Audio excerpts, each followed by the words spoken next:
Hola, mi nombre es Kitsia.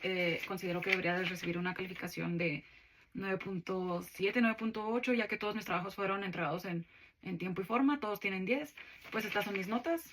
Considero también que están bastante pues completas y bien hechas. En la semana 1 vimos un poquito sobre cómo surge el pensamiento ambiental. Vimos cómo civilizaciones antiguas cuidaban del medio ambiente, cómo convivían con él, cómo lo respetaban, incluso pues como sabemos, cómo llamaban a la madre tierra. Entonces llegan personas con diferentes ideologías, como es Cortés y Bacon, y llegan a cambiarlo todo, porque pues solo les importaba producir, producir, producir. No, o sea, pensaban, como lo dije en el foro de esta semana, pensaban que los recursos eran inagotables. Entonces surge también la revolución industrial. Esto fue un caos, obviamente, y provocó pues la crisis ambiental contemporánea. Claro que tenía que haber un cambio y llegan personas como Rachel Carson, que publicó su libro de Silent Spring. Entonces, a despertar un poquito más la conciencia, por decir, ella en su libro hablaba de que sí, o sea, sí, más producción, más dinero, más, pues, todo las ventajas que pudiera haber, pero a costa de qué, pues las aves estaban muriendo con los insecticidas, los ríos estaban contaminados. Entonces siento como que nos despertó un poquito más la conciencia ambiental. Durante la semana, durante la siguiente semana, la semana 3, vimos videos sobre Edgar Morin, el pensamiento complejo, la teoría de la complejidad, el pensamiento crítico y las axiomas. Bueno, el pensamiento complejo es, o sea, Edgar Morin nos dice que no podemos reducir todo a ideas tan simples, porque pues muchas veces es más complejo que eso. O sea, no es lo mismo estudiar el bosque así en general, a estudiarlo arbolito por arbolito, animalito por animalito, porque igual aunque lo estudiemos así, eso es lo que lo hace un tema, un problema complejo. Aunque lo estudiemos así, o sea, no lo pudiéramos entender, porque también tenemos que estudiar cómo se relacionan, pues absolutamente todo. En su teoría propone 3 postulados que están muy padres, la verdad. Uno que me encantó es es el biológico. En habla de cómo cosas opuestas, cómo puede haber dos cosas opuestas al mismo tiempo. Como por decir, una persona puede llegar a tu vida y traer cosas buenas y traer cosas malas a la vez. Son cosas opuestas, pero ambas afirmaciones son reales. O sea, nos invita a ver la realidad de una manera diferente, no solo en blanco y negro. No sé si me explico. También nos habla sobre la recursividad. Aquí nos dice que lo que producimos nos produce también a nosotros. Esto me parece muy interesante porque nunca lo había pensado así. Un ejemplo que me ayuda a entenderlo es como, sí, la sociedad nos construye, pero nosotros como individuos construimos la sociedad. Y por último, el holográmico, perdón, me trabé.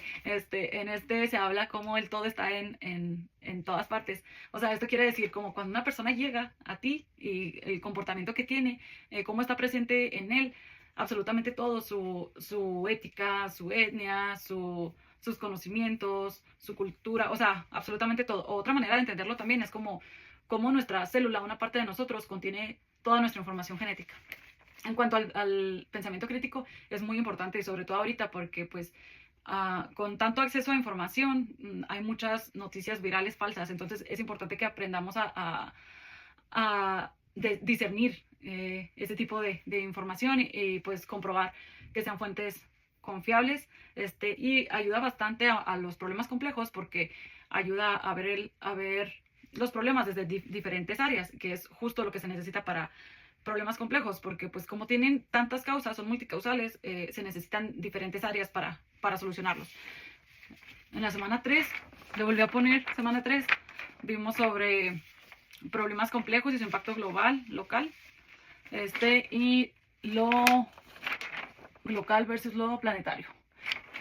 Bueno, durante esta semana se nos explica cómo un problema complejo, justo lo que les decía, es multicausal, cómo escala, cómo puede comenzar siendo algo pequeño y empieza a crecer, crecer, crecer, crecer.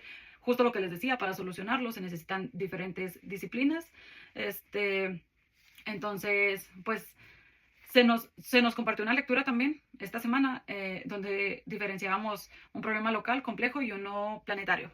El local es algo que ocurre nada más en tu localidad, el planetario es algo global y el complejo pues realmente es va escalando, va escalando, va escalando. Ah, se me hace que ahí abordé ya todo eso.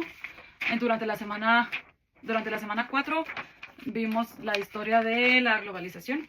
Ese estuvo padre también. Se nos muestra cómo surge el comercio, cómo surgen, por decir, las rutas de seda. Fue el primer comercio que hubo de China a Roma. De ahí empiezan la exportación de especias de Asia, Europa y África. Entonces descubren América, obviamente fue como la novedad, fue un auge comercial, entonces, pero había muchísima explotación de recursos. Entonces vienen las guerras, esto hace que el comercio baje, el Producto Interno también baje, obviamente, y pues de ahí viene la Revolución Industrial no, perdón, me confundí. Viene la Revolución Industrial, sí, la Revolución Industrial sí fue primero, perdón. Llega y entonces pues crea la primera globalización por la creación del telégrafo y el vapor. Y después vienen las guerras, esto hace que el comercio baje. Enseguida de eso, pues se vuelven a abrir fronteras y todo, así que viene la segunda y tercera globalización y ya pues es la actualidad donde estamos ahorita, que es la cuarta globalización, pues por la digitalización. Se nos muestra la sustentabilidad versus la sostenibilidad. Aquí vemos cómo la sustentabilidad se enfoca más en el medio ambiente, mientras que la sustentabilidad se enfoca en tres aspectos, en lo ambiental, lo económico y lo social. Entonces esto es muchísimo más viable porque pues justo ataca el problema como desde más disciplinas. Entonces pues está padre. Vimos también lo del desarrollo sustentable, que es justo eso lo que les comentaba. El crear empresas, pero que tengan energías limpias, que generen empleos y que pues sí, o sea, que sean buenas para la sociedad y también en lo económico, obviamente, que generen ingresos. Vimos en la semana 5 sobre los proyectos sociales y metodologías. Durante esta semana se nos compartió una presentación, perdón, en donde se nos mostraba diferentes tipos de conocimiento. Estaba el explicativo, que es, en la presentación nos mostraba una problemática, por decir, que es el de que no había agua en una comunidad.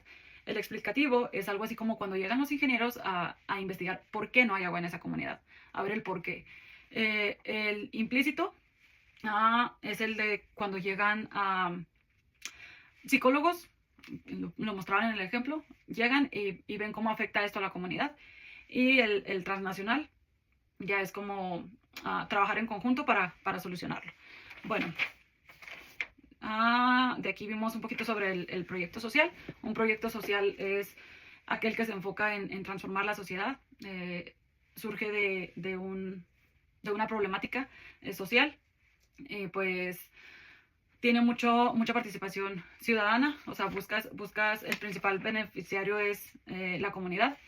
Y también se nos hablaba sobre el diálogo horizontal en esta presentación. El diálogo horizontal es como tú llegar a hablar con alguien en la misma jerarquía. Aprendes bastante.